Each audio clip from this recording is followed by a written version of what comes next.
Some of our products, we have the Cannabis line. So minus CBD, you have ingredient, you have your retinol creams, you have your apple stem cells, you have vitamin A, your retinols, all of these different beneficials, menthol, arnica, they all have beneficial properties. So if you don't have a plethora of other ingredients that are doing their own beneficial, know-how on your body, then you're not really enhancing anything. So CBD is more so of an enhancer. It enhances the beneficial properties of the ingredients already in your product.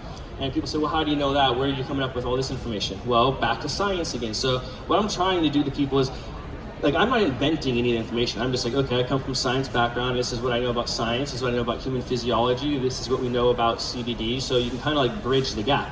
So in your skin, you have 3 major skin cells on the surface cells of your skin, and one of them is the Langerhans cell.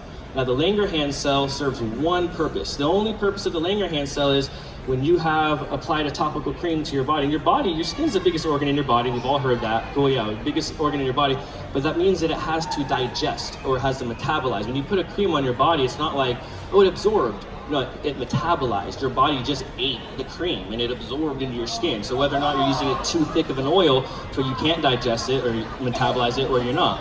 So on a cream, these Langerhans cells, their job is to attach to impurities. They grab these impurities and they flush it down to the basal layer of your skin, and then they flush that out through your lymph nodes. So anybody who knows anything about your lymph node system, that's where we find out when we have diseases. We study your lymph nodes, the impurities, the toxins, the deficiencies.